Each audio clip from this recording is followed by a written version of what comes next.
અહીંયા અત્યારે હું વરણ ગામમાં છું. વરણ ગામ બહુ સરસ, બહુ સુંદર ગામ છે. કરજણ તાલુકાનું સૌથી મોટું ગામ. તો આ કઈ જગ્યાએ આપણે ઉભા છે? કારણ કે મેં જોયું કે આ તો કંઈક બહુ જબરજસ્ત એક ઐતિહાસિક બિલ્ડિંગ છે કે જેમાંથી બહુ જબરજસ્ત વાઇબ્રેશન, એક એનર્જી ઇતિહાસની આપણને ફીલ કરે છે. તો સરપંચ સાહેબ, આ શું છે? આ કઈ જગ્યા છે? એકચ્યુઅલી આપણે હમણાં જ્યાં ઉભા છે એ બાલાપીર દરગાહ છે. અમારા કોરખોડી સાંભળેલું છે કે લગભગ 600-700 વર્ષ જૂનો ઇતિહાસ છે. જી. દરગાહનો તો એટલો જ જૂનો ઇતિહાસ છે અને એની બાજુમાં એક ઐતિહાસિક વાવ છે. એનો ઇતિહાસ પણ એટલો જૂનો છે.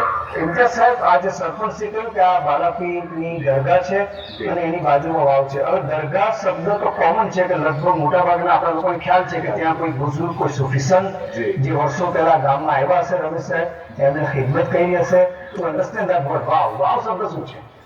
Actually, a very common word which we use nowadays is a well. Oh, I see. So, when there is a well which is using some mechanism to pull out the water from it, it is called well. Wow. But wow, it is called step well. Ah, You can go deep down there. yeah. You can take water from there, and you can come out. આ બહુ જૂની વાવ છે, લગભગ 500-600 વર્ષ જૂની. એટલે એક ઇતિહાસ દબાયેલો છે સાહેબ, કોણે બનાવી? એટલે તમે કહ્યું કે વણઝારા લોકો કદાચ આ વાવ બનાવી છે. લખેલું છે. હા, અરબીમાં લખેલું છે. આપણે અમારા તસ્લીમભાઈ બતાવો કે આ કેટલું અઘરું છે વાવમાં જવું.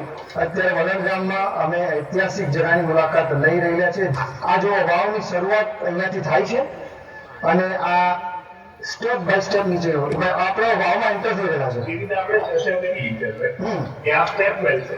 એક ગુલાબી વાતાવરણ તમને અહીંયા મળે. બિલકુલ, બિલકુલ. કે તમે ઉનાળામાં આવો, ચોમાસામાં આવો કે શિયાળામાં આવો, બિલકુલ. આ રીતે અહીંયા ફૂલ ગુલાબી તમને વાતાવરણ મળે. બિલકુલ. એટલે આ થોડું બતાવી દઈએ આપણે કે આ કેટલો જબરજસ્ત ગુંબજ છે. તમે વિચાર કરો કે ત્યારે પથ્થરનું કામ, પથ્થરની કોતરણી અને કોઈ પણ જાતના સપોર્ટ વગર આ ગુંબજ, આ જે ડોમ જેને કહે છે મિની, એની નીચે, if I am not wrong, it's a kind of lotus pattern. Correct me if I am wrong. Yes, yeah. અને આખો હજુ ઊભું છે આ સ્ટ્રક્ચર સાહેબ. 550-600 વર્ષ પછી પણ આ સ્ટ્રક્ચર ઊભું છે. અહીંયા તસ્લીમભાઈ જરાક અમારા દર્શકોને બતાવો કે આ એક ડિસ્ક્રિપ્શન છે જેની મારી ચર્ચા થઈ સરપંચી સાથે, ઉપસરપંચી સાથે, ઇમ્તિયાઝ સાહેબ સાથે. પણ લેંગ્વેજ ઉર્દુ અને પર્શિયન કદાચ હોઈ શકે, પણ એ હજુ સુધી અમે એને અનફોલ્ડ નથી કરી શક્યા. પણ ઇન્શાલ્લાહ અમે કોશિશ કરીશું કે આ ડિસ્ક્રિપ્શન હજુ પણ છે, તેનાથી કંઈક માહિતી મળે. આ બાજુ ઇમ્તિયાઝ સાહેબે મને કહ્યું કે કંઈક દેવનગરી લેંગ્વેજની અંદર પણ આ ઇન્સ્ક્રિપ્શન છે. એમાં અત્યારની ભાષામાં થોડું હિન્દી જેવું લાગે આપણને, તો આનો પણ અમે ડિસ્ક્રિપ્શન નથી કરી શક્યા. ખરી બોલી છે. ખરી બોલી, સોરી. એ દેવનાગરી સ્ક્રિપ્ટમાં લખવામાં આવેલી છે. હા. અને જે ગાયકવાડ શાસન હતું, જી જી જી. તે વખતે જે મરાઠી લેંગ્વેજ યુઝ કરવામાં આવતી હતી ગાયકવાડ શાસનમાં, તો મરાઠી, હિન્દી, દેવનાગરી આ બધી સ્ક્રિપ્ટનું મિશ્રણ થઈને જે રાજભાષા જે ઉપયોગમાં હતી, ક્યાં વાત, રાજભાષામાં આ લખાણ છે. ક્યાં વાત છે, ક્યાં વાત છે, ક્યાં વાત છે. ઓહો હો. આની ડેપ્થ જો. હવે આના વિશે કંઈ કહો તમે.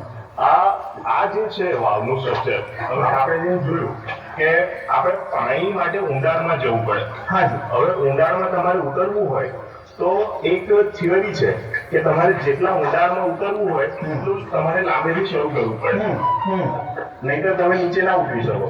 એટલે આ જે લોંગ તમને જે આ ડિસ્ટન્સ દેખાય છે એનું રીઝન આ છે કે આ જેટલું લાંબુ હશે એટલું ઊંડું પણ હશે. ઓહ, આઈ સી.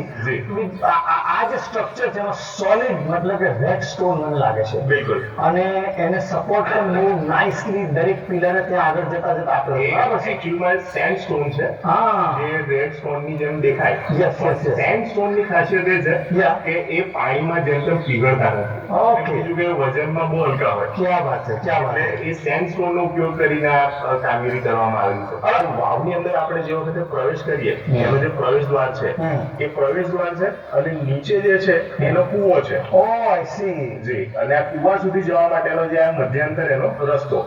હવે આનું કોઈ ટેકનિકલ ઉપયોગ નથી. સમજી. આ એસ્થેટિક્સ માટે છે. હા, ઓકે. ફ્લોરલ ડિઝાઇન છે. હા. નકશીકામ. હા. Oh, very nice. Bird here also.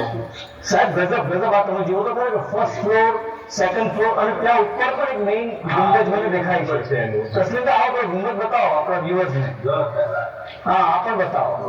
આ પણ જો 550-600 વર્ષ પહેલા એ લોકો એમના જે કંઈ પણ રિલિજિયસ બિલીફ હશે એના મોટિવ્સ, એના પેટર્ન્સ અને ઇન્ડિયન કલ્ચર સિમ્બોલિક હોય છે. એ લોકો કલરથી, ડિઝાઇનથી, પેટર્નથી, એનિમલથી, બર્ડ્સથી દરેક રીતે પોતાની ભાવના હોય, એ પછી સાંસ્કૃતિક ભાવનાઓ હોય, એમની લાગણીઓ હોય, એમના ધાર્મિક મતલબ કે ફિલિંગ્સ હોય, એ રજૂ કરતી હોય છે.